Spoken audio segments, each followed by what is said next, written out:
Buck, what you doing? Hey, buddy, I'm flipping a coin. Yeah? What are you trying to achieve? This is crazy.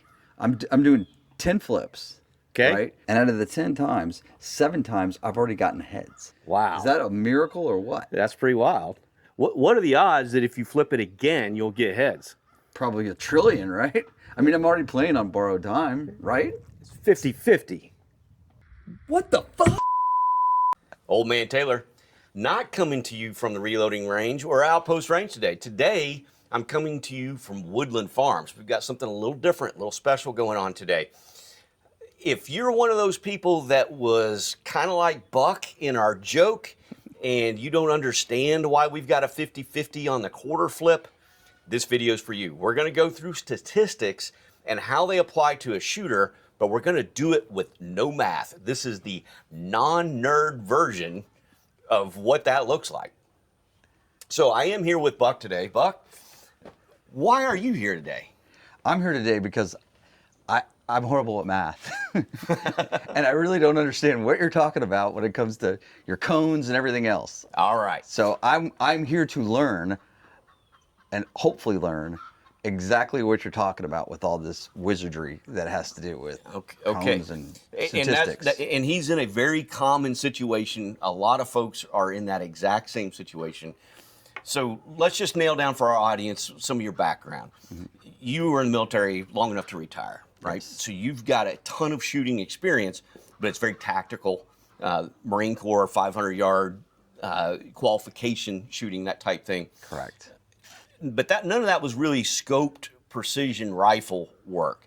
Do you own a hunting rifle with a scope on it? I actually do, because a good friend of mine mounted it for me and showed me how to use it. Okay. But it was iron sights before that, or reflex sights. That's primarily what we use in the Marine Corps, or I used. Yep. So you do have experience with the hunter style, yes, going to the rifle range, shooting 100 yards to try to get the zero on the scope, and then taking that in the woods and shooting animals. Right, that's the idea. What we're going to do is look at this from his perspective, which is probably a very common perspective, and try to go through what's useful and what's good to know for a shooter who doesn't really care about the statistics. They care very much about hitting their target. That's correct. Okay. Tell us about Woodland Farms. What is this place? Woodlands Farm it's kind of unique because our primary role is we're a tree service. And so what we did was we took a spin on that. Whenever all the green waste, all the tree waste, we come and use it here on the farm, primarily for our nursery as well as a market garden. So we do a farmer's market here, and it's really about building community and also teaching self-reliance. So there's no herbicides, no pesticides. We're really just using the trees, and we're teaching people how they can get back to their roots, get back to self-reliance by learning how to farm. You know, along those same lines, the things that I'm learning from you, you know, with hand loading and everything else fits right into kind of this self-reliance. And so we try to teach that from the farming perspective. And making cool wood. And so I mean, we use every part of the tree. We use some of the mulch goes into the garden. We slab out the wood. So every bit of the trees that come in, we use them, and we use them at our farm, and we use it for our community. That's pretty neat.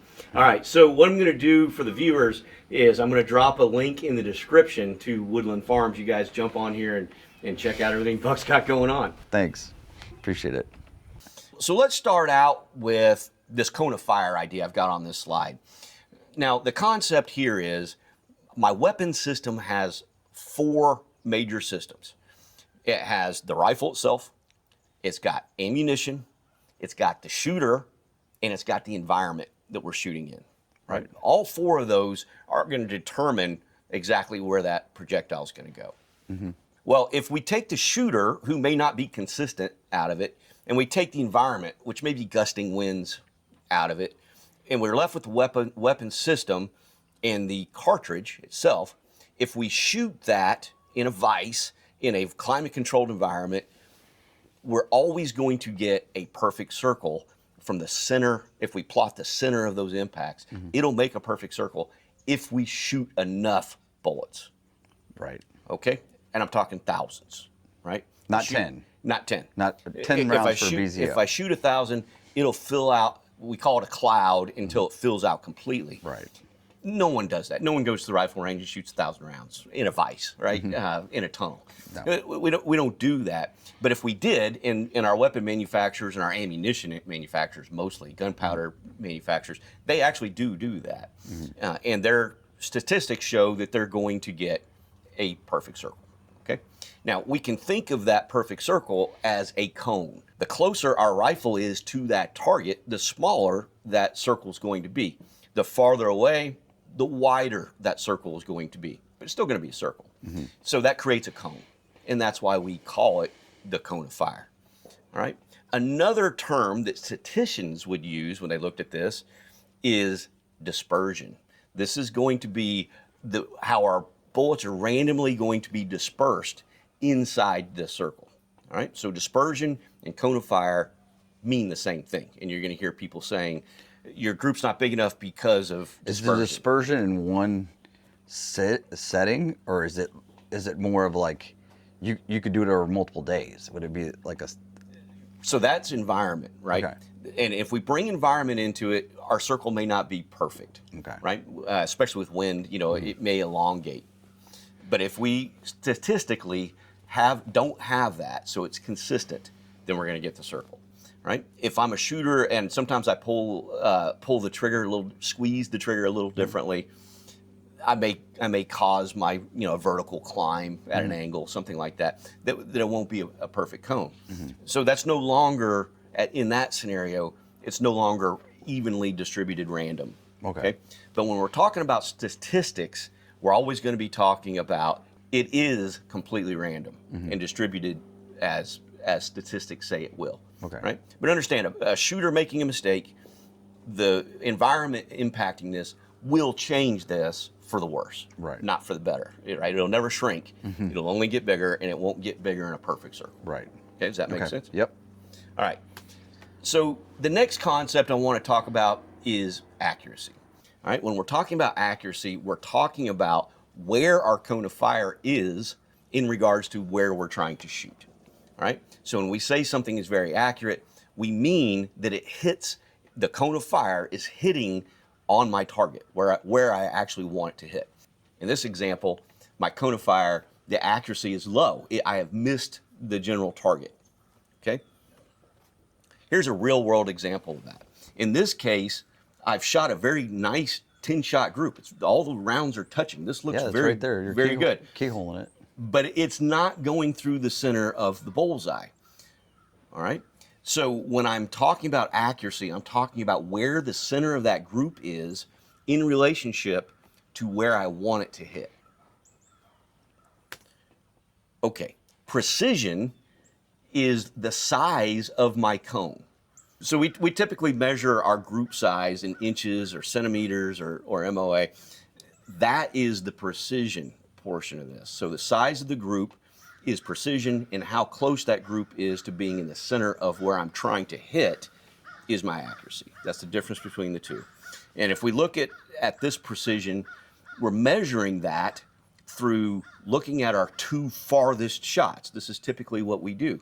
When we shoot a group, we're ignoring the 3 shots in the middle, and we're just looking at the 2 outer shots, and we're measuring the distance from the center of their impacts from the 2 extremes. Okay, and we typically measure this in inches. We typically measure this in centimeters, depending on where you live, or we may use MOA. What does MOA mean?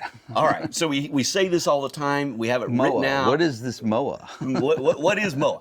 Okay, so MOA is minutes of angle, and the concept here is if once again, if my target is very close to my rifle, this group will shrink.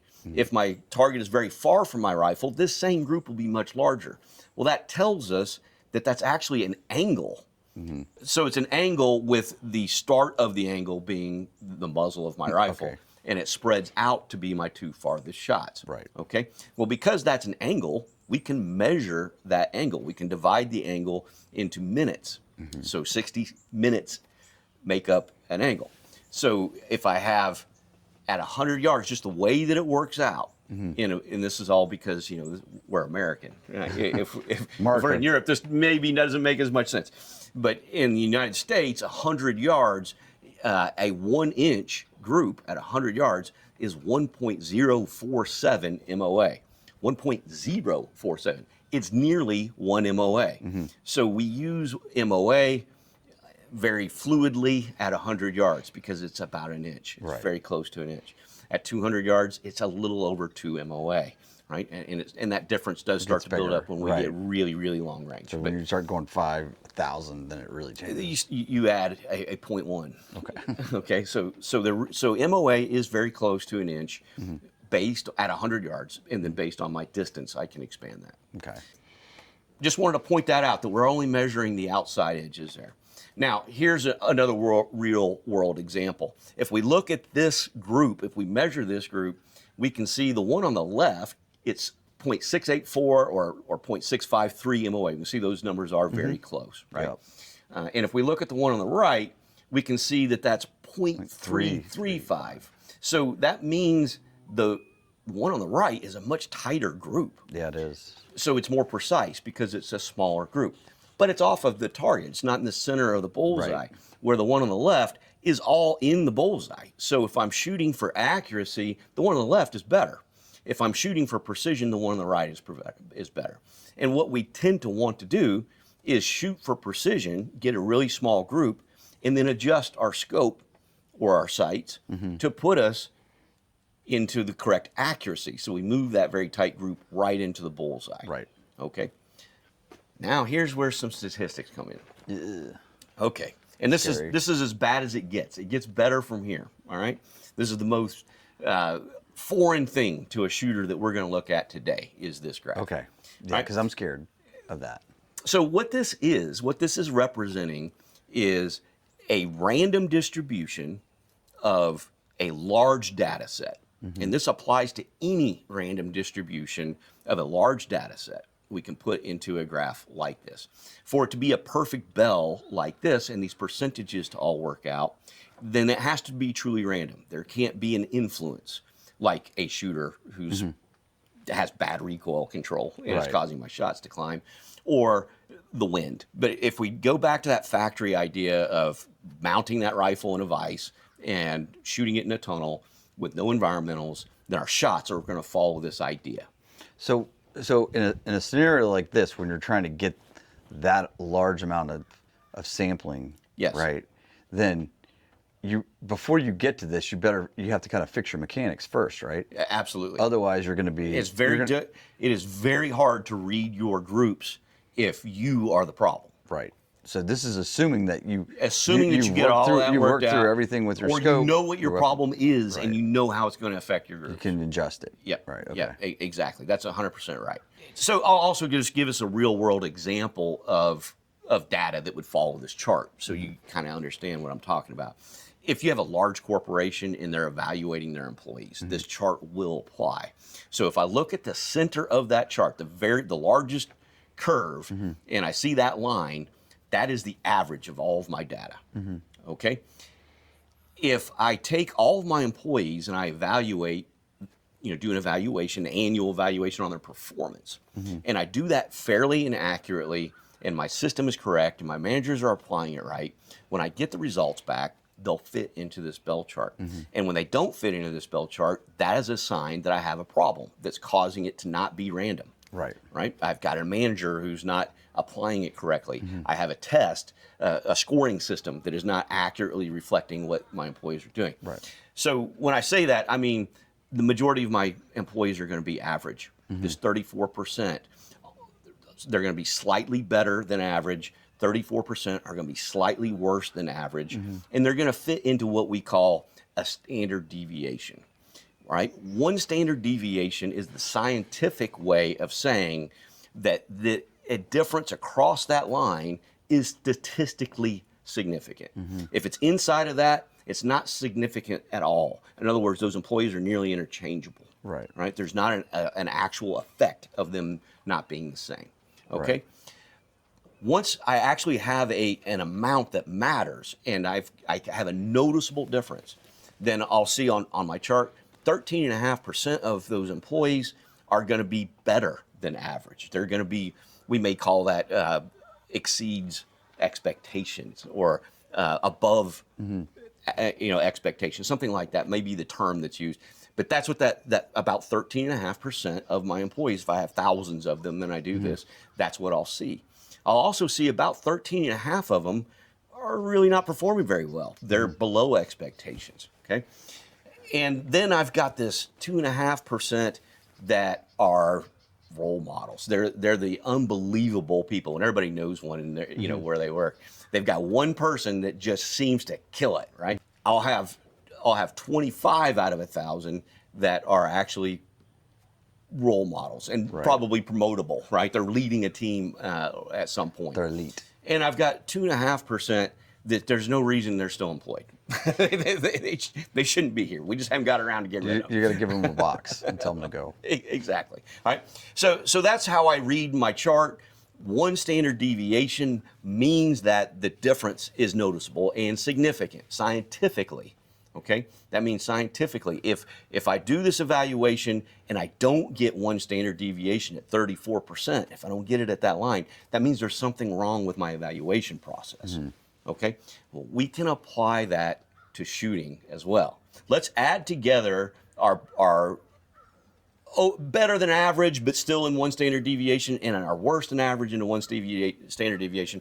And I put them together, and that tells me 68% of all of my data is going to be near that average. All right, that tells me 27% are going to be my outliers. I'm going to see a pretty good sized chunk of significantly different outliers, and I'm going to have 5% that are out there on the fringe.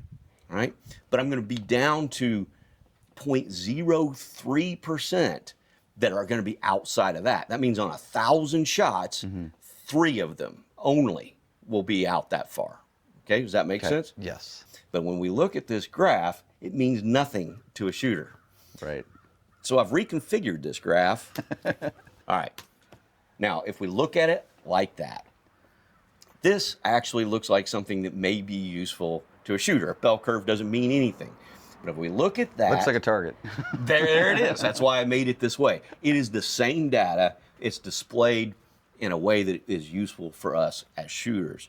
So, and we're concentrating on that 68% primarily, right? So the key to understanding this is knowing that I'm going to have 68% of my shots are going to be inside that.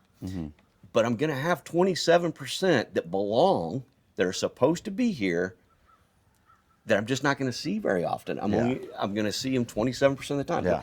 1 in 4 of my shots are going to be out in this outlier area.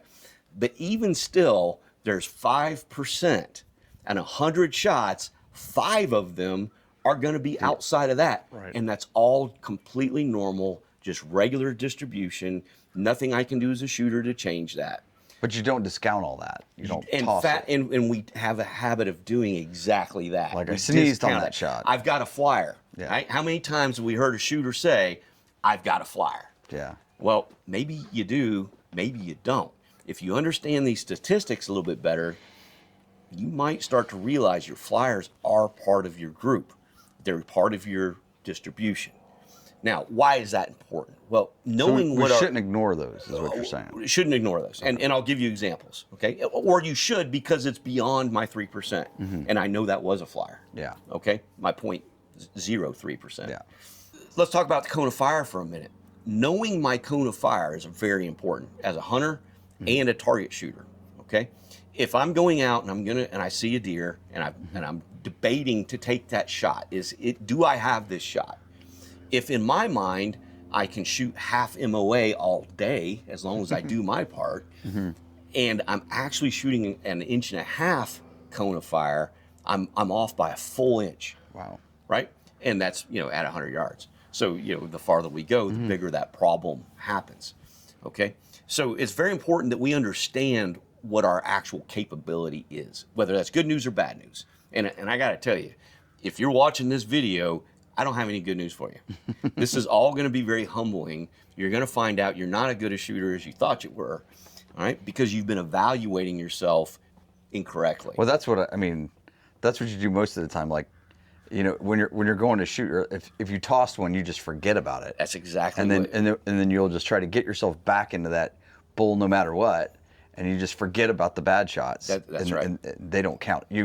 I personally just like all my bullseyes, and I go, well, I'll count those, and the ones that are outside, I don't even care about. Something happened to those, right? Right. And that's really common. So, and that's good and bad. That's good psychology while I'm actually on the rifle, or this applies to handguns also, right? When I'm actually shooting, that's great philosophy. Let it go. Forget about it. Yeah. Keep shooting, right? But when I'm done shooting and I'm looking at my target and I'm evaluating what is my cone of fire, Right.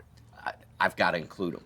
Here's the other reason. I mentioned hunting, right, and taking a shot on an animal, or precision, and I'm trying to score points, on a target. Here's another one that's far more important, zeroing my scope. All right? So if I go to the range and I shoot 4 shots and I get them all really close together and then I, quote, have a flyer, I'm going to center my scope on those 4 shots. I'm going to discount it. Right. But if it's in my cone of fire, I've just set my scope incorrectly. Right. And I'm going to go back to the range the next time, and my scope moved.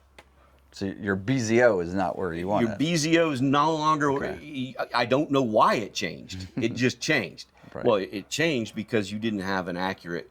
You're using faulty data Correct. in order to pull it in. And the random 4 shots aren't going to repeat. They're random. So you're going to have 4 new random shots, and your center's not. They're not going to be centered. Right. That's what's going to happen.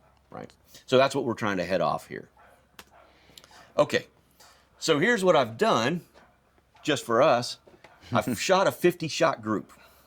So not just 10. So this isn't just 10. Now, you don't have to shoot 50, but I shot 50 for this video so that I could get a dispersion cloud that starts to look like a circle, okay? Now, it's only 50. It's not 1,000, so it didn't fill out completely, all right?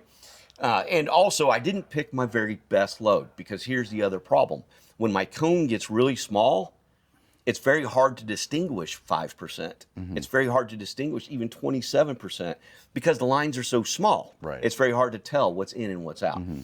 So this was actually a failed load. This is a load I was working up, and I chose a different load because it worked better. So I reloaded that load because I shot 10-shot groups, and I saw that it was opening up. And figured it would give us a pictorial view, a way to look at this a little clearer. Okay? Right. So I shot this 50 shots, and you can see I've got a 1.237 MOA, 1.3 inch is what my 50 shots came out. This was at 100 yards. And I didn't do this longer than 100 yards because I didn't want the wind to cause an effect. Okay, my environment, trying to rule out the environment. So I tried to rule me out as much as I could. I took 50 of the very best shots I could. I did let my barrel cool down between each shot and let the whole thing cool down between each group as normal, okay? So I don't think we got a heat issue going on here. The cartridges are loaded very well, and this gave us this 50-shot composite, right? So these were 5-shot and 10-shot groups that I overlaid, okay? I shot them out all 5. I went round robin and shot 5-shot groups and then shot 5 more on top of that. So we'll see some pictures of these groups as 5s and 10s. Okay. All right. So here's how that lays on my target with my percentages. Now, I changed the color because when I put that on the black target, you can't see through it. Right. So I wanted you to be able to see that. Now, if we look at this, that inner circle, I should have 68%. If I shot 100, I should have 68 inside that. Well, that means I should have 34, and that's about what I've got. On the 27, if I shot 100 shots, I should have 27 out there. I only shot 50, so about 12 and a half, right? And I think when I actually counted this, I've got a 10. So it was pretty close. Wasn't exact. I'd have to shoot more. Those are the ones that are on the outside. So those are the ones that are in that that middle circle, right? And then in the centers, we're talking about the centers of the shots, right? The center point of the actual shot. 5%. So that means 2.5 out of 50. And I've got 3 on here that the centers are in that really fine outer darker ring, right? And I didn't have any that left the circle. Okay, so let's take a look at this 5-shot group. This is pretty much the one I was talking about.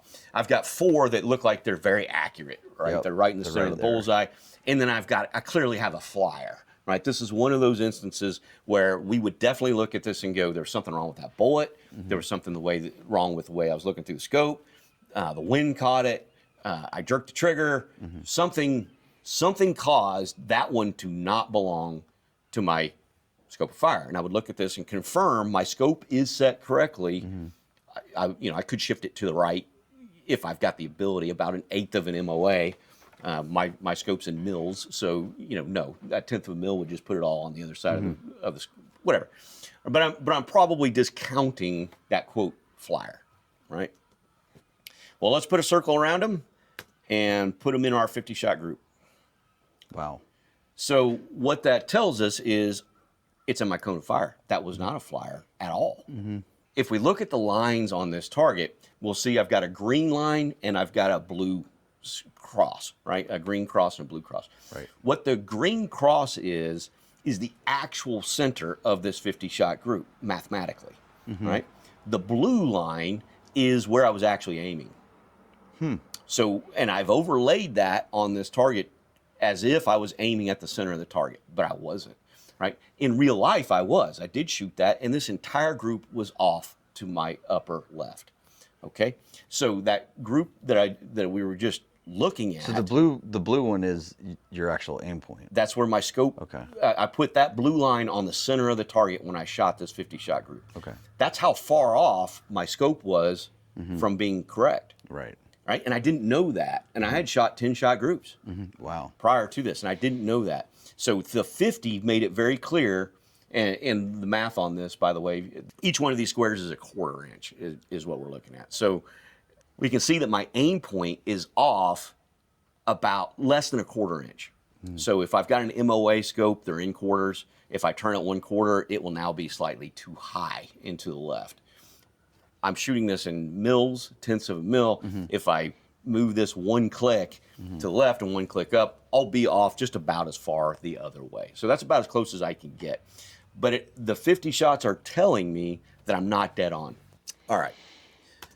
So let's take a look at another one. Here's a 5-shot group. And if we look at this, it doesn't look like we have any flyers. Agreed? No, not really. They're all touching. They're all together. On this target, each white square, by the way, is 1 inch. Okay. So this is it's a sub half inch, half MOA group. Pretty good group. All the rounds are touching. We're not looking at this thinking anything is a flyer. But I do want you to watch this shot through the next couple slides. This bottom right shot. Okay. So I fired 5 on this. Here's what it looks like when I added the other 5. I fired 10 shots on here. Okay. Well, that shot I asked you to follow is now my most extreme shot to the right and a little low. Are we calling that a flyer? No, we're not calling that a flyer. We're probably looking at that top left one and wondering maybe that one's a flyer, right? That's what I thought. It's not touching anything. But we're absolutely sure that bottom right one in the last slide, it's part of the group. Definitely part of the group. Now we're looking at it thinking, same thing, still part of the group, right? All right, let's put our circles on that and see how that lines out with our 50 shots. Oh, what do you know? That one on the bottom right is this shot. Wow. It is one of my most extreme shots out of the 50. It's in my 5%. But it's part of the group. Wow. So I can't discount it. And it's just random distribution whether I get that one or the one right through the middle of the bullseye. There's nothing different about them. They're all in my cone of fire, and every one of them counts the same. Does that make sense? So you can't pick the one you like. You have to take them all. You have to take them all. And if I'm throwing things out, what am I throwing out?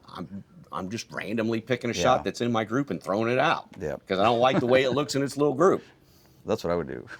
That's what a lot of people do. That's why we're making this video. Right, I got it. So we stop doing that, and we can get our scope set correctly, if nothing else, right? So we can dial our scope. But you know what? If we look at that 5-shot and I'm setting my scope on the center of that group, I'm still not right. Right? I'm still going to be off to the right. It looks like my elevation is going to be just about perfect, but I'm going to be off to the right a little bit. So that means 10 shots weren't enough to get me to know exactly where my zero was. Right? Does that make sense? Yeah. You need a larger distribution. Still need a larger distribution. Okay. So that standard deviation, that's how our shots are going to fall into it. Do you have any questions about that at this point? I mean, the biggest thing is when is the data, how you're collecting the data. Yeah. So, I mean, it sounds like it's only as good in order to get that to get a true standard deviation, establish that as a baseline, it seems to me, or the question is, what's the best method to ensure that that data that's coming in is accurate? Yeah, that's a really valid question.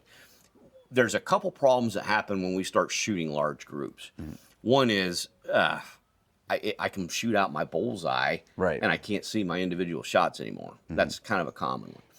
And what I do is I shoot 5-shot groups mostly, and I use the exact same aim point in the same session.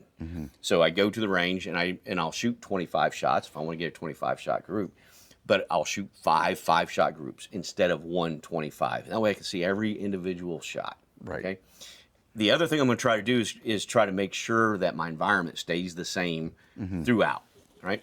If I'm only shooting 100 yards, my environment's not going to be a big deal. But if I move out past that, I may have a significant change in wind from the morning to the afternoon. So now I've got time. I got time crunch. I need to try to make that, get all those shots in that same time period. If I'm shooting outside with no overhead, the light, the angle of the sun coming through my scope is actually going to move my aim point just a little bit. So I want to control all that the best that I can. One of the biggest challenges we have as hunters is pencil barrels. I can't shoot 25 shots in one session with a hunting rifle. Right. It's going to get too hot and it's going to spray. Yeah. You know, so I have to take my time and let the barrel cool down. So heat is another factor. And I've got to balance them all. They compete against each other. You know, ideally I could fire But all that would be part of the data, though, right? So exactly. So I've got to, I have to be very careful to balance them the best that I can. So my heat doesn't affect me more than the wind, right? And if I see the wind has changed, I've got to stop because my data will no longer be as consistent. Or I need to move in to 50 yards, you know, so where wind has less effect. Or I've got to use a very high BC bullet so that I don't have any issues, you know, the wind is less impactful. So it is important to try to make everything as consistent as we possibly can. Right. All right. Now, once again, what's good enough? Okay. If I'm trying to shoot one MOA, I think I'm a one MOA shooter. I want my ammo to be one MOA. This is kind of a common standard that everyone strives for. Right. With a hunting rifle, it's very hard to achieve. But if that's my goal, then the change in the sun coming through my scope from 9 o'clock in the morning until 2 o'clock in the afternoon is not the difference, right? It's going to be tiny. That's tiny things. Whereas my barrel getting very hot is going to have a very significant difference. So I'm going to default to the thing that's going to have the bigger impact. With a pencil barrel, temperature is my big one. You got to let it cool down. I have to let it cool down, right? I can shoot 3 shots. I'm probably shooting 3-shot groups instead of 5 with a pencil barrel. Right. You know, I'm going to shoot 3, let them cool down. Shoot 3, let them cool down. Right, and I'll still be able to overlay those targets and get a larger sample size, larger group when I'm done. Right. Okay. That Good makes question. sense. Looking at this group, going back to how we're measuring our group size. This one we're using inches, we're using MOA, and we're measuring the extreme outside of the shots. We're only counting the 2 worst shots. And we're giving no credit or value to the 3 shots that are inside. Right. Well, what if we shot that earlier group, we shot 4 shots and they were all really close together, and I had one that was in my 5% ring, and I'm using this idea, but then I shot another group that was more spread out but didn't have one of those 5% shots in it because it was only a 5-shot group. I may inadvertently choose the wrong group as the better group. So comparing these 2 groups, here's how it lays out. This is about a 1 MOA group. Roughly 1 inch at 100 yards. We can see that. If we look at the idea that I could use instead the radius, right? So what is the radius? The radius is the center of the shot, and we measure the distance from that radius to the center of the group, the average of the group. So this is just a 5-shot group. There's not a giant average in there. I'm just adding 5 of them together. And I'm going to add their radiuses, each shot, how far away is it from that same average center point. Okay, I calculate that, and this is kind of difficult to do on paper with a pencil and a, all right, don't do that. There's plenty of apps today that calculate this for you. Okay, they're just going to crank out that number for you. You don't have to do anything. All you do is you put your little circles on your shots, which if you're doing inches or MOA or centimeters, you don't even need to, you only have to pick the two worst. Why are you spending all your time marking 20 shots, right? But if I mark all 20, the computer program is going to crank out what we call mean radius. It's going to take the radius of each one of these shots, it's going to add them together, and it's going to find the average. In this case, average equals mean. There is no difference in average and mean when we're plotting shots, right? That's not true in every statistical environment, but in ours it is. So when we say mean radius, it makes more sense to say average distance from the center. It means the same thing. Okay? Now, here's what's weird about it. It's just a different scale than we're used to. We're all very used to 1 inch at 100 yards. We know what that means. Well, we don't know what's a good mean radius and what's a bad mean radius. That's one of our challenges to using mean radius. It's like Americans trying to use centimeters. We're just not very good at it because we don't know what that means. Somebody in Australia may be very familiar with Celsius, but if you say it's a 75-degree day, they may not know what you're talking about, right? Right. It's not Celsius. They know it's Fahrenheit. They don't know if that's good or bad, okay? So mean radius is like that. We're just not used to it, but we need to be shifting to it, and the industry is definitely shifting to it. So when you hear someone saying mean radius, this is what they're talking about, and it's giving value to every single shot in the group, okay? Now, in this example, and I'm putting this up here so you can kind of start getting used to it, we can see this particular group is the one I was talking about with 4 that are very close to the center. I've got that one that was the one that we called a flyer. Right, that we called a flyer. That wasn't at all. All right. The mean radius for that is in MOA. I'm going to measure that in either inches, MOA, or centimeters, okay? Whichever one I prefer. But typically it's done in MOA, 0.314, okay? That mean radius is about 1 MOA at 100 yards with this particular group. If I didn't have that, quote, flyer, if it was in there, that mean radius would be smaller, right? But if I had a more evenly dispersed group, then that mean radius would be a little bit higher. But that's about what that amount is. It's roughly a third, okay? We can think of it that way when we're evaluating good and bad. So here are the 2 examples I was just talking about. This is the one we've already looked at a few times with our, quote, flyer. And then I've got another one on the right, and I'm trying to evaluate which one of these groups are better. As a shooter, what do you think? If you just looked at that, I would think the one on the left is. Because I've got it now. In the bullseye. Now that you know that there's no flyer, right? But before that, you definitely would have said it was better, and you would have discounted the flyer. Right. That's what I would have done. Yeah. So if I look at this and I look at its MOA, guess what? If I'm measuring this through inches, MOA, or centimeters, the one on the left is worse. Wow. It's a slightly bigger than 1 MOA, whereas the one on the right is a 0.9. Okay? So if I'm using inches or MOA and I'm evaluating my 2 worst shots, the target on the right's better. So it's not about the bullseye, it's about where the rounds are actually hitting. We're measuring our precision, not our accuracy. The radius. Right.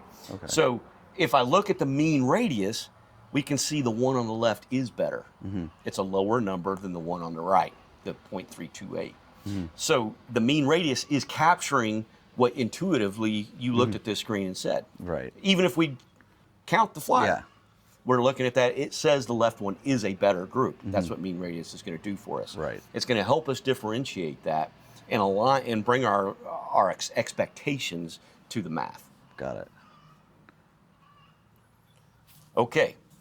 So we kind of got to use mean radius when we're calculating the statistics of what's happening here. There's an equation. And I'm not going to go through this math. There's an equation. I promise we were going to do it. All right. I'm just showing you an example of what I use and what this can tell us. If you want to be a nerd and you want to dig into the math, this is what it's going to do for us. If we go to the store and we buy 2 boxes of ammunition, or we're hand loaders and we're developing 2 different loads, we have to compare them. We've got to decide which one works better. All right. In order to do that, we need to know, are they within the same standard deviation, or is there a significant difference? Right? Scientifically significant difference. Right. In order to do that, we're going to need the mean radius. Right? So we're going to have to start using apps on our phone to plot all of our shots, or a PC to upload our targets to. and calculate that mean radius. Okay. The example I'm showing here is I plugged in, I have two groups, and if you look on the left, load 1 and load 2, I plugged in my mean radius there, and it told me with those two groups measured with their mean radius, if I compare them, it says I've got to shoot 214 shots of each group to be sure that those are not exactly the same rounds and they weren't just randomly distributed the same. Wow. So that's telling me that they're nearly the same, right? If I look at the confidence level, and this is using another formula, if I use the confidence level that they are actually different, it's telling me that I have a 73% chance that they're different, a 1 in 4 chance that they're different. All right. Well, that's not good enough for me to make a determination that that one is definitely better. What that is that's evidence that kind of points to the smaller one's better. But it's a 75% chance, right? It's a 1 in 4 chance that it is better. Okay. If I need to shoot more rounds, 214 of each, to be 100% sure. So it's telling me I probably don't really need to, it's not that big a difference. Yeah. Right? That's what it's telling me. It's a small enough deviation, I guess. Right? That that really you bake it into your overall shooting. Right. Right. So if I go to the store and I can't find the one that shot the smaller group this day, picking the other one is not going to make that big of a difference. It's not going to be a big deal. Right. Okay? That's what that tells us. All right? Now, I told you weren't going to have to do math. You may want to take a screenshot of this instead. So there's a guy named Chris Vogue who he's part of the Sun's precision gunsmithing crew, and he's done the math for you and put together this chart. Now, I haven't seen him release this. This isn't downloadable. It's just something he posted on a forum one day. Wow. And I started going through the math, and his math and my math aren't exactly the same. They're pretty close. He did a lot of rounding to make these numbers even for you. That's a lot better. But it's a really handy cheat sheet that, take a screenshot of this and save that to your phone or whatever you want to do. But basically what you do is you take your mean radius of one group that you're trying to compare, call that load 1, and your other group, call that load 2, and where those two intersect will tell you how many shots you need for that difference, how many shots you need to be 95% confident that they are actually different. They're not the same load. If I shoot 1,000 of each, they won't look the same. Right. Right? And you can see there are some 5s. I can get away with some 5-shot groups if the difference is extreme. Right? If we look at the chart, 0.3 on this side, I've got to have against a 0.15, right? That's significant. That's a huge difference. Most of these are going to be 10s and 20s that we actually shoot, or they're going to be indistinguishable. They're going to be so similar that I can't say that one's better than the other statistically. Got it. Think you can use that? I think I could try. So the takeaway here is it's really important when I'm comparing two different loads, two different manufacturers, whatever, that I don't just shoot 5-shot groups and then try to compare them. Right. Or shoot a bunch of 5-shot groups and not combine them into one large group. So you really need to compare the you two. really need to, when you're going through it, understand what those 5-shot groups represent. In other words, like they could be really, really accurate, or unless you have some sort of method like this, like a cheat sheet to look at it to see where the deviations are coming from. Right. Then I can see how you could go down a rabbit hole that wouldn't really give you the right. Absolutely can. And this is why it's important that you understand what your actual cone of fire is. Right? If I just go out and I shoot 5-shot groups and I think I'm a half MOA shooter, and then I come out with this next batch and I shoot 1.5, I'm thinking my scope's broken, my sights have moved, something's wrong, right? But if I understand in the beginning, you don't have to shoot 25-shot groups, 30-shot groups regularly, just once, to really get an idea of what you can actually do. Right. Then when I deviate from that, right? If I know I'm a 1.5 MOA shooter, There's something off. And I go out and I shoot a 2-inch MOA, I know something's wrong, right? Whereas if I shoot a 0.5, I know it's just random distribution of those 5 shots. Right. Okay. All right. So that's how we compare shots, how we compare different loads, how we compare different ammunition manufacturers. Any questions about doing that? I think the biggest question is, again, getting back to it, like when you start on this process, how do you keep yourself on the right track? In other words, like when you start off and you're looking at doing this, you really need to have a longer term vision of what you're trying to do. Like you're not going to go to a range, one Saturday and be able to figure this out. You may be able to, but you need to be purposeful. Right. Right. That's what I mean. Like, so how do you establish, like, when you're looking at combining all these?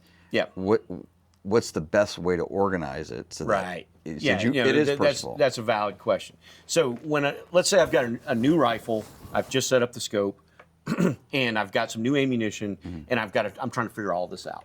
Right. The first thing I've got to do is get on paper. I don't have to be in the middle of the bullseye, but I need to be on paper, and I need to be close enough that I think I have control, right? So that's going to be step one, and that may be its own range trip where I'm setting up my scope and getting it dialed in. Or I may try to do that in the same session. If I'm successful quickly, I will continue. But if I spend a lot of time trying to make that happen, I got to come back, right? Especially with my pencil barrels that are getting hot, right? All right, so then the second thing I'm going to do is I'm going to bring multiple targets with the groups on them with the same aim points. They're easy to overlay. And you'll see in my videos, I'm printing out 1 or 2 targets that just work really well. And I do this on my home computer because I'm old and I like the big screen, okay? Right. Whatever. Whatever you're going to use. You can use the Hornady app. It's pretty good for marking your stuff and giving you your center of your targets so you can line them out electronically, however you want to do that. But have those targets ready to go. Then use the considerations of the wind, time of day, where I shoot. Is there going to be a problem with that? And make sure I can fit the number of shots I want to fire onto that page. One of those questions is going to be, how many do I need? I just told you need 1,000. Right. No one's shooting 1,000. So what are we actually shooting? That's a valid question. I'm showing you 50-shot groups. Is that what most people shoot? Of course not. Maybe with handguns. Actually, I could do that very easily with a handgun, 9mm. Right. This all applies to handguns the same, right? But with a long gun, a hunting rifle, no way, right? So we're not doing that. So what I have found through taking this data over a long period of time is somewhere around 25 shots gives me a pretty reasonable. It's not 100% perfect for sure, but it's close enough that it just won't matter. You can start with that 25 shot. You can really start to see where the different trends are going. That's exactly right. Or where my scope really needs to go, right? How do I really adjust my scope? Won't be dead nuts perfect, but unless I'm shooting for X's in competition, probably be good enough. Right. So the closer to 1,000 I can get, the better. Realistically, if I'm buying boxes of 20s, they're going to be a little less reliable than 25, but way better than 5. Right. Way better. Right. So I would say, 5s have a place. All that has a place, but not for finding the zero and not for comparing or learning what my actual cone of fire is. Right. 20 minimum would be my absolute minimum. 30 would be better.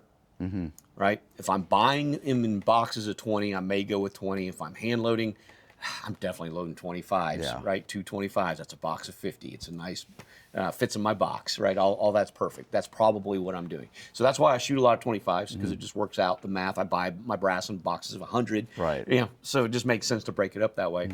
But 50s, as we can see, actually better. Yeah, right? It would be. I mean, well, you're 3%, 5% better. Every single one of those data points that will help with establishing the mean, the radius, all of it. And really your cone of fire. Right. And I'm not going to do that every time, right? I'm going to do that once so I know what my system can do, and it'll give me my cone. And I'll use those same targets to calculate how off my scope is, and I'll make a scope adjustment when I'm at home looking at my targets. Right. Because I know that's going to be right, and I'll just confirm it the next time I go back to the range. Got it. And now I know my cone of fire. So if I fire one shot and it doesn't go through the middle of that bullseye, I'm going to overlay my cone of fire on the bullseye. And if it's in my cone, I'm not touching the scope. It's correct. Right. Because it's part of the standard deviation. Exactly. It's in that random distribution. Right. Got it. All right. You ready to go on? Yes. Okay. So here's another one you're going to hear everybody on YouTube talking about. If you've ever bought a chronograph, you're going to hear everybody talking about standard deviation. They talk about their SD. Well, we just talked about SDs and what standard deviations are. That applies to our targets. That applies to any data set. When shooters are talking about their SD, they're almost always actually talking about velocity. All right? And I've got to use a chrono to get this data. But the question is, what is it? You know, why is everybody talking about SDs in velocity, and what does that mean?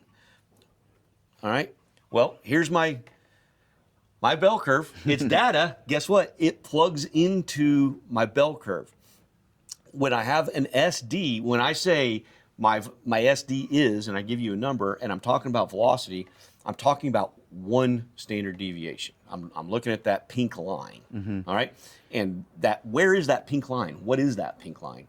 Well, what a standard deviation actually is when I take the average of all of my shots, and I'm going to measure that distance away from the average each individual shot is, and I find its absolute value and square that, and then take the square root of them, add it all together. That gives me one SD. You don't care, but that's what it is.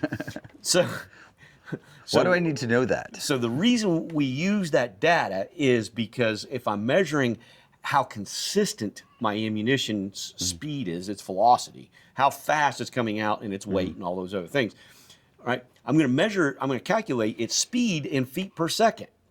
And then I'm going to measure how much difference I have between my slowest shot and my fastest shot, okay? If I do that, that's called my extreme spread. And that is no different than measuring inches. It doesn't count anything in the middle.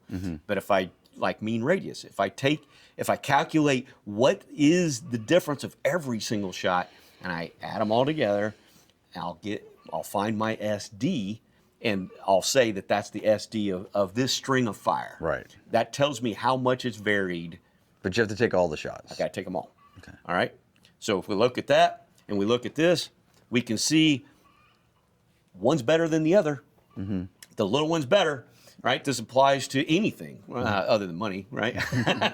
But if I'm looking at my shot, you know, my group size, a smaller is better, right? Right. Well, if I'm looking at my standard deviation, the smaller my standard deviations are, the distance from my mid to my SD, right? The smaller that distance is, the better for shooters. Okay, well, that applies to velocity too. Right. I want the smallest gap between my mean and my 1 SD as I can get. Right. Well, that's how I'm going to report my velocity. Okay, so a smaller number is better than a bigger number. All right, here's what the raw data looks like coming out of your chronograph. This is every single shot, and you can see we are calculating its deviation from the average for every single one. Now, I'm not calculating this. My chrono spit this data out. I don't have to do this math. It does this math for me. I'm just helping you understand what math it is actually doing. All right, so it's going to look at every one of those, and it's going to find their absolute value and then square that.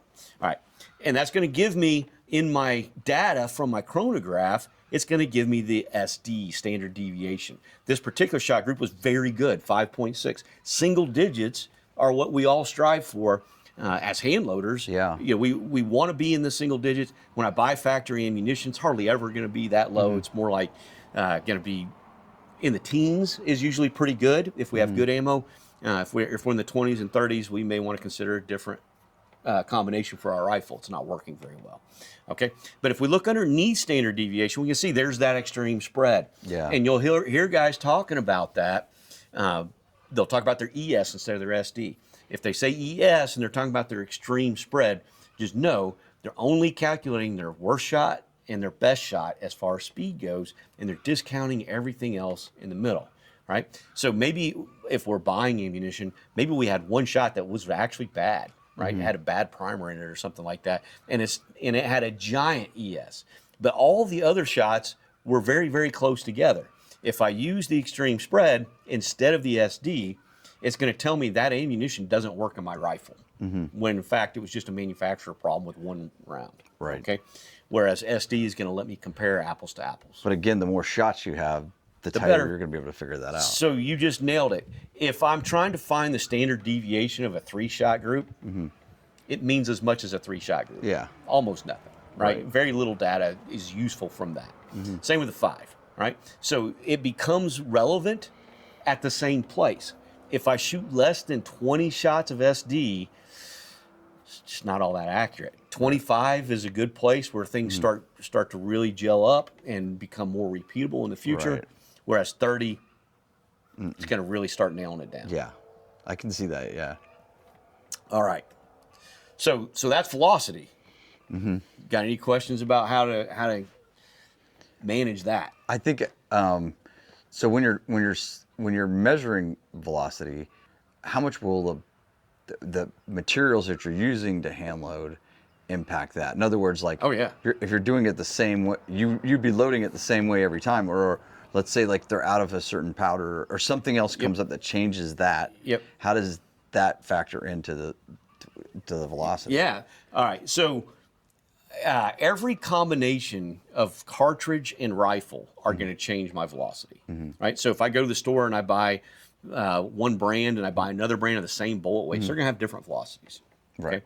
Well, that means as a hand loader, since I can control every single component, that means changing every single component will have an impact on velocity, yeah. and SD. Right. So I want to experiment as a shooter, as a hand loader, if I'm trying to find the best SD I can, and we can debate whether that's even a thing.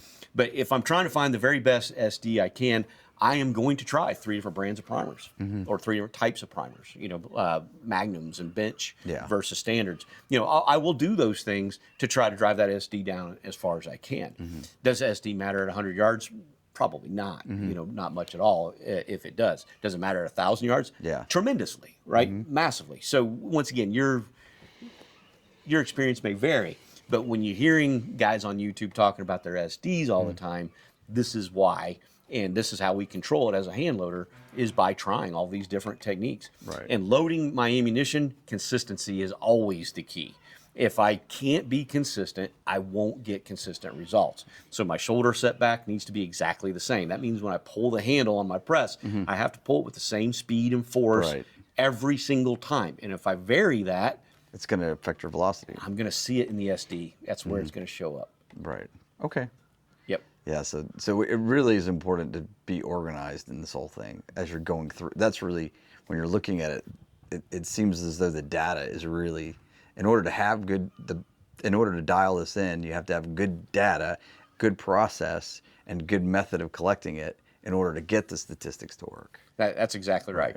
And if you're not doing that, the data will help you figure out where you're short. Right. Right. When you're looking at it and you're not getting the results you want, and you change one thing, only change one thing at a time. If it improves that, then you know that was part of your problem. If it doesn't improve that, it wasn't. Keep trying to fix things. Right. Okay. Yeah. Yeah. All right. So that is statistics for non-nerds. You think you got everything that we talked about today? Yeah. I mean, from a shooting perspective, knowing where I come from in the military, I never thought about like all the different ways in which using the statistics, and then the biases that we have, that statistics kind of clean out. So to me, the big foot stomper is if you're able to go through and actually figure out the correct SDs and you're able to measure velocity and you're able to measure that, it takes the human component out of it and allows you to really dial it in. So yeah, for me, I never thought about this stuff before, but I going into it now as I'm trying to become a better shooter, it changes my perspective. It's certainly not 10 rounds BZO, and then go live, because I realize now for all those years, like how accurate was in my mindset. I was working off faulty data. So it's definitely helpful for me. And it didn't completely make my head explode, which I thought it might. Important. Yeah, but you did have a math equation in there. I just blocked it. We just didn't do it. Yeah, that's okay. Do the math. I appreciate that. I appreciate it. And let's be honest, there are going to be some nerds who are going to watch this anyway, even they don't need this video, and they're going to want to know, how am I calculating the percentages? They could have fun. That was an Easter egg. They could have fun with that one. Yeah, they can have fun with that one. Well, Buck, I appreciate you let me use Woodland Farms here to shoot this and joining us to help layman's perspective. I'm learning, so it's helping me learn. Outstanding. So I appreciate it. Thanks. Right. Thanks to you. Thank you.